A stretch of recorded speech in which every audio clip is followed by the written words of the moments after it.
Hello મિત્રો, જય માતાજી, જય દ્વારકાધીશ. હું છું મેહુલ બારૈયા. સ્વાગત છે તમારું મારા એક નવા વ્લોગમાં. આજે છે રાંધણ છઠ, એટલે આજે બધા રાંધવાનું કરે છે. અત્યારે અમારા ઘરે પણ રાંધવાનું ચાલે છે. અત્યારે ચેવડો બનાવી નાખ્યો છે અને મરચાના રાયતા બનાવી નાખ્યા છે. અત્યારે પૂરી બનાવવાનું કામ ચાલે છે. મારા મમ્મી અને નીતિકા બે પૂરી બનાવે છે. રાજગરાન લોટની પૂરી છે, ફરાળી પૂરી. કે આપણે શ્રાવણ મહિનો રહ્યા છીએ એટલે બીજી કઈ મેંદાના લોટની ની પૂરી તો ખવાય નહીં, એટલે રાજગરાન લોટની પૂરી બનાવી રહ્યા છે. કેટલા ગ્રામની બનાવી મમ્મી? 1 કિલોની. એમાં તીખા નાખ્યા, જીરું નાખ્યું. મોણ દેવું પડે ને પાછું આમાં, નકર સવાય નહીં. આ પાછી એવા લોટ એવો આવે એટલે. તો મિત્રો અત્યારે પૂરી વણાઈ રહી છે. અત્યારે શાક કરવાનું છે ભીંડાનું કાલ માટે, એટલે હમણાં ગામમાં ભીંડો લેવા જવાનું છે. ગામમાં અત્યારે વરસાદ ચાલુ છે, વરસાદ થોડોક ઓછો થાય એટલે જાય ભીંડો લેવા.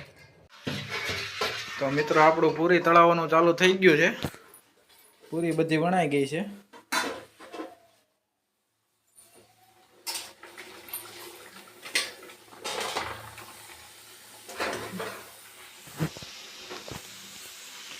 અત્યારે વરસાદ રહી ગયો છે એટલે આપણે હવે પેલા ભીંડો લઈ આવીએ. તો મિત્રો આપણે ભીંડો અને સાથે કંટોલા પણ લેતા આવ્યા છીએ. બહાર વરસાદ આવતો હતો એટલે કઈ ફોન કાઢીને વિડીયો ઉતાર્યો નહોતો. પાછો ચાલુ થઈ ગયો તો વરસાદ. અત્યારે ઘરે આવી ગયા છે. અત્યારે હવે પછી મેંદાના લોટની પૂરી બનાવે છે થોડીક બીજી. તો મિત્રો અત્યારે કંચનબેન ને નીતિકા બે પૂરી વણી રહ્યા છે મેંદાના લોટની. કેટલા લોટની બનાવી આ પૂરી? 500 રાજગરાન લોટની બનાવી છે હજી. આપણે એમાં કિલોમાં તો આપણે શ્રાવણ મહિને પૂરો થઈ જાય મને એવું લાગે છે. કાલે એક દી માટે છે. કાલે જવાનું છે મેળામાં વઢવાણ, ત્યાં લઈ જવાના હારે. અને આપણે જે ઓલી પૂરી હતી એ તળાઈ ગઈ છે.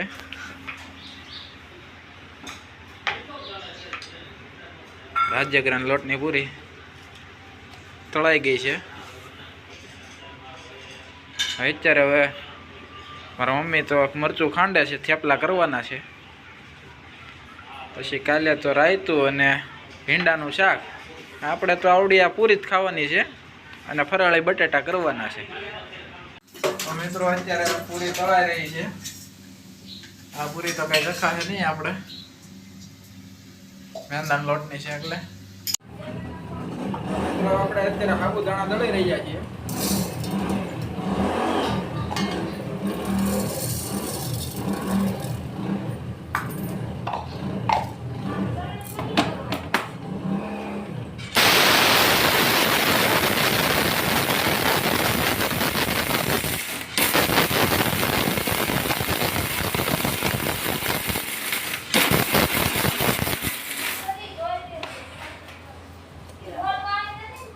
મિત્રો આપણા સાબુદાણા દળાઈ ગયા છે.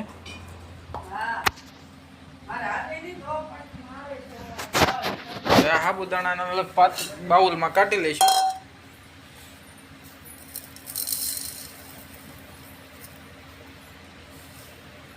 હવે બીજા બાકીના સાબુદાણા દળીને પછી બટેટા તો બફા મૂકી દીધા છે. બટેટા બફાઈ જાય એટલે આનું બધું મિક્સર કરીને તેલમાં તળી લઈશું. પછી એને દહીંમાં બોળી દઈશું એટલે આપણા દહીં વડા તૈયાર થઈ જાય ફરાળી. તો મિત્રો અત્યારે આપણા સાબુદાણા પીસાઈ ગયા છે, બટાટા બફાય છે, ત્યાં સુધી આપણે નવરા છીએ. તો આપણે અત્યારે ભીંડો સુધારવાનો છે. લૂસીને સુધારવા માંડીએ ભીંડો.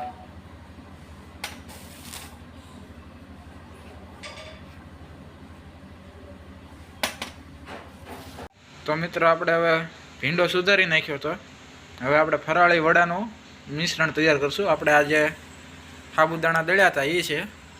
આ બટેટા બાફેલા છે, ફોલે નાખ્યા છે. હમણાં એને ખમણી નાખશું અને મરચી તીખી નાખવાની છે 4, અને થોડુંક આદું ખમણીને નાખવાનું છે. અત્યારે એનું મિશ્રણ તૈયાર કરી લઈએ પહેલાં. તો મિત્રો આપણે બટેટા ખમણી નાખ્યા છે. હવે આમાં આપણે લીલી મરચી તીખી 4 કાપી હતી, પણ ઓછી લાગી એટલે વધારા નાખી 5 નાખી. થોડાક આમાં મરી નાખશું આપણે.